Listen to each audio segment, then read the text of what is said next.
السلام علیکم دوستو، میں ایک اسلامک ویڈیو آپ لوگ کو دکھا رہا ہوں۔ ویڈیو کو انت تک بنے رہیے اور دیکھیے، اس میں کچھ آپ لوگ کو نیا سیکھنے کا ضرور ملے گا۔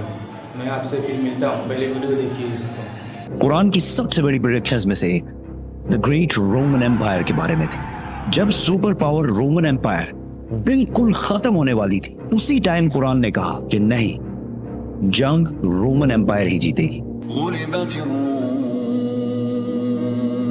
مکہ کے ایک غار میں جبرائیل علیہ السلام کے محمد صلی اللہ علیہ وسلم کو اقرا کہنے کے 8 سال پہلے رومن ایمپائر اور پرشین ایمپائر، دو بڑی سپر پاورز کے درمیان بہت سخت لڑائی شروع ہو چکی تھی۔ یہ ایسے تھا کہ آج امریکہ اور چائنا کی فل فلیج وار سٹارٹ ہو جائے۔ اس جنگ میں پرشین ایمپائر نے رومن ایمپائر کو تباہ و برباد کر دیا تھا، اور پوری دنیا کو یہ لگ رہا تھا کہ رومن ایمپائر، جو 1000 سال سے دنیا کی سب سے بڑی سپر پاور تھی، ختم ہونے والی ہے۔ اور یہ رومن ایمپائر کوئی چھوٹی چیز نہیں تھی۔ آج تک پوری دنیا میں اسی رومن ایمپائر کا بہت بڑا انفلوئنس ہے۔ یہ ویڈیو میں بنا رہا ہوں جولائی کے مہینے میں۔ پتہ ہے جولائی کو جولائی کیوں کہتے ہیں؟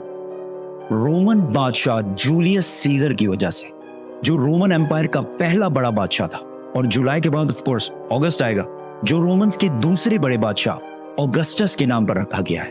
اور اس سب کے علاوہ جتنے پلانٹس ہیں، جوپیٹر، مارس، وینس، یہ بھی اسی رومن ایمپائر کے خداؤں کے نام پر رکھے گئے ہیں۔ رومن ایمپائر اسلام سے 300 سال پہلے 2 پارٹس میں بٹ چکی تھی، ایسٹرن اور ویسٹرن رومن ایمپائر، جس کے بعد ویسٹرن رومن ایمپائر تو آہستہ آہستہ ختم ہو گئی، لیکن ایسٹرن رومن ایمپائر، بیزنٹین ایمپائر، پھر بھی دنیا کی سپر پاور رہی۔ اس جنگ میں ایسے لگ رہا تھا کہ پرشینز آخر کار اس رومن ایمپائر کو ختم کر دیں گے۔ اتنا بڑا کام پرشینز کبھی بھی اکیلے نہیں کر سکتے تھے اگر ان کے پاس رومن ایمپائر کے عوام کا سپورٹ نہ ہوتا۔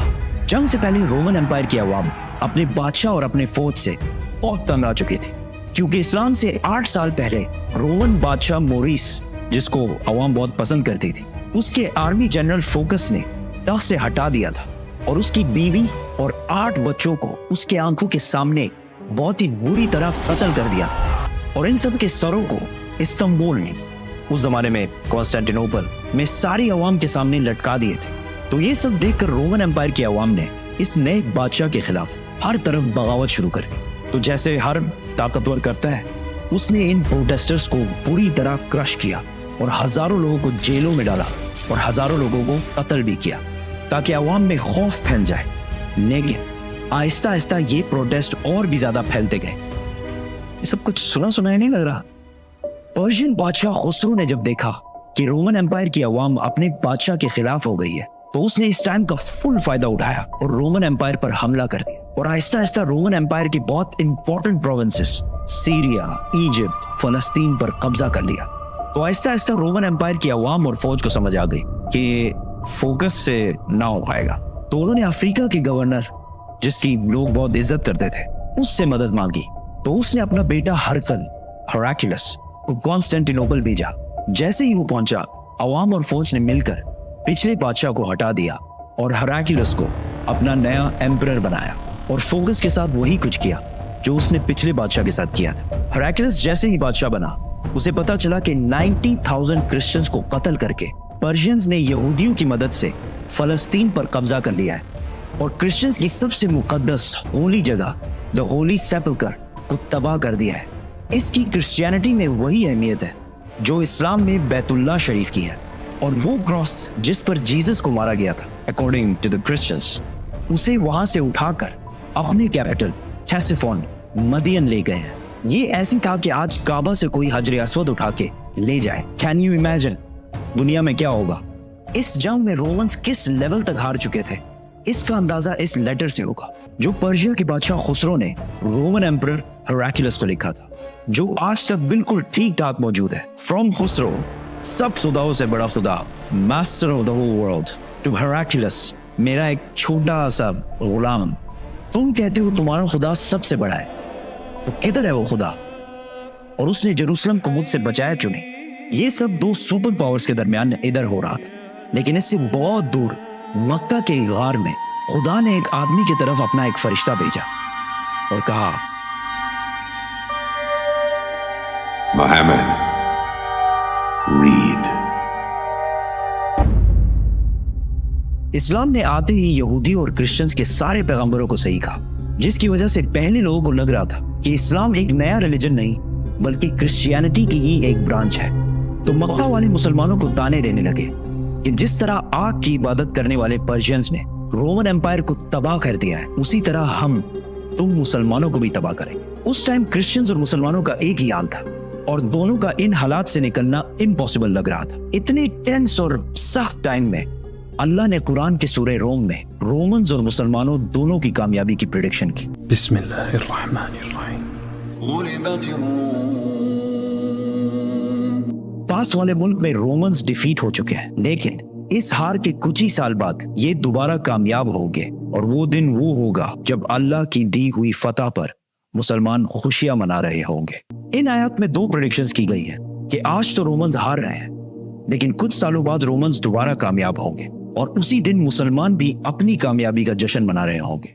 मक्का में सब ने इन आयत का बहुत मजाक उड़ाया कि रोमन एम्पायर का बच जाना इम्पॉसिबल है, लेकिन हजरत अबू बकर रज़ियल्लाहु तआला अन्हु का इस्लाम के पहले दिनों में ही कुरान पर इतना यकीन था कि उन्होंने मक्का के एक काफिर से शर्त लगाई कि अगर रोमन्स 3 साल बाद कामयाब ना हुए तो मैं तुम्हें 10 ऊंट दूंगा, और अगर कामयाब हो गए तो उस टाइम तक इस्लाम में गैम्बलिंग और शर्त लगाना बैन नहीं हुआ था। जब रसूलुल्लाह सल्लल्लाहु अलैहि वसल्लम को इस शर्त का पता चला तो उन्होंने अबू बकर रज़ियल्लाहु तआला अन्हु से कहा कि इस शर्त में 3 साल का टाइम बढ़ाकर 10 साल कर दो और ऊंट 10 से बढ़ाकर 100 कर दो। उस काफिर ने ये टर्म्स आसानी से मान लिए क्योंकि रोमन्स का जीतना इम्पॉसिबल हो चुका था। ब्रिटिश हिस्टोरियन एडवर्ड गिबोन, जिसने रोमन एम्पायर पर 6 वॉल्यूम्स की किताब लिखी है, उसने भी लिखा है कि कुरान की इस प्रोफेसी का 7-8 साल के बाद भी पूरा होने का कोई चांस नहीं लग रहा था, क्योंकि पर्शियंस बिल्कुल रोमन एम्पायर की कैपिटल कॉन्स्टेंटिनोपल के पास पहुंच चुके थे और इसे चारों तरफ से घेर लिया था। बट कॉन्स्टेंटिनोपल को फतह करना इम्पॉसिबल था और इस वाक़ये के 900 साल बाद तक भी कॉन्स्टेंटिनोपल को कोई फतह नहीं कर सकता। आखिर इसे ऑटोमन एम्पायर उस्मानिया सल्तनत के सिर्फ 21 ईयर ओल्ड सुल्तान महमद ने कश्तिया पहाड़ों पर चढ़ाकर इसे फतह किया था। And I can't wait to tell that story, so subscribe. Constantinople जब हर तरफ से घेर लिया गया था तो हेराक्लियस ने पर्शियन बादशाह खुसरो को खत लिखा और उससे भीख मांगी कि तुम जो कहोगे हम करेंगे, सिर्फ हमें जिंदा रहने दो। लेकिन खुसरो ने कहा एक शर्त है, तुम्हें क्रिश्चियनिटी छोड़कर हमारे रिलीजन मतलब आग की इबादत करनी पड़ेगी। तो रोमन एम्परर हेराक्लियस अपनी कैपिटल कॉन्स्टेंटिनोपल को छोड़कर ब्लैक सी की तरफ से पर्शियन एम्पायर की नॉर्दर्न साइड पे आ गया और उसी टाइम रसूलुल्लाह सल्लल्लाहु अलैहि वसल्लम भी मक्का को छोड़कर मदीना हिजरत कर गए। यहाँ पर हेराक्लियस ने पोप से मदद मांगी और उसे कहा कि पर्शियंस मेरे खिलाफ नहीं है, ये क्रिश्चियनिटी के खिलाफ है। तो पोप ने पूरे यूरोप से पैसे जमा किए और हेराक्लियस को भेजे, जिससे हेराक्लियस ने पर्शियन एम्पायर की नॉर्दर्न साइड से एक सरप्राइज अटैक की तैयारी की और पर्शियंस पर फुल फोर्स के साथ हमला कर दिया। क्योंकि पर्शियंस सारे इस्तांबुल फतह करने में बिजी थे तो उनके अपने किंगडम का डिफेंस बहुत कमजोर हो गया था। हेराक्लियस बहुत तेजी से आगे बढ़ता गया और एक के बाद एक सिटी फतह करता गया और आखिरकार वो उस सिटी पहुंचा जो पर्शियंस के लिए सबसे होली सिटी थी, जो पर्शियंस का मक्का था, जिसमें उनका सबसे बड़ा आग का टेंपल भी था, जिसमें आग बहुत सालों से जल रही थी। तो हेराक्लियस ने अपना पूरा बदला लिया और उस सिटी को उसी तरह तबाह किया जिस तरह उन्होंने जेरूसलम को तबाह किया था। इस वाक़ये के बाद गेम कंप्लीटली चेंज होने लगी और ये कई सालों में रोमन्स की पहली बड़ी जीत थी और वो इसके बाद अपनी खोई हुई सल्तनत दोबारा हासिल करने लगे। और इसी टाइम सिर्फ 313 मुसलमानों ने मक्का के काफिरों को जंगे बदर में हरा दिया और अपनी पहली जंग जीतने का जश्न मनाने लगे और कुरान की प्रोफेसी पूरी हो गई। अबू बकर रज़ियल्लाहु तआला अन्हु ने जो शर्त लगाई थी वो जीत गए और मक्का के उस बंदे ने उसे 100 ऊंट दिए। लेकिन उस टाइम इस्लाम में गैम्बलिंग और शर्त लगाना हराम हो चुका था। तो रसूलुल्लाह सल्लल्लाहु अलैहि वसल्लम ने कहा कि ये 100 के 100 ऊंट गरीबों में बांट दो। हेराक्लियस आगे बढ़ता गया और आखिर पर्शिया के कैपिटल टेसिफोन मदियन को चारों तरफ से घेर लिया। पर्शियंस को जब कोई और उम्मीद नजर नहीं आई तो खुसरो के बेटे ने अपने बाप और अपने 18 भाइयों के सर काट दिए और रोमन एम्पायर के सामने सरेंडर कर दिया।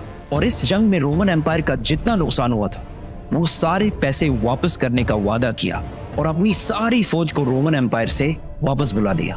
मतलब पर्शियन एम्पायर बहुत ही बुरी तरह हार गई। रोमन एम्पायर ने उस क्रॉस को जो पर्शियंस जेरूसलम से बहुत गुरूर में लेकर गए थे वापस लाया और उसे उसी जगह पर रखा जहां वो पहले था।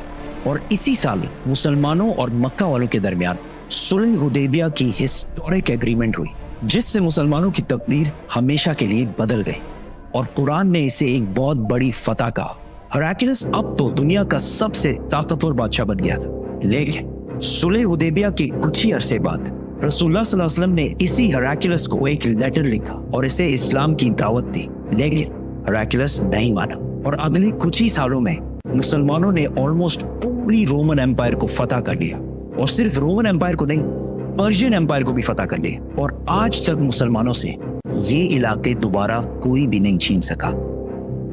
सब्सक्राइब।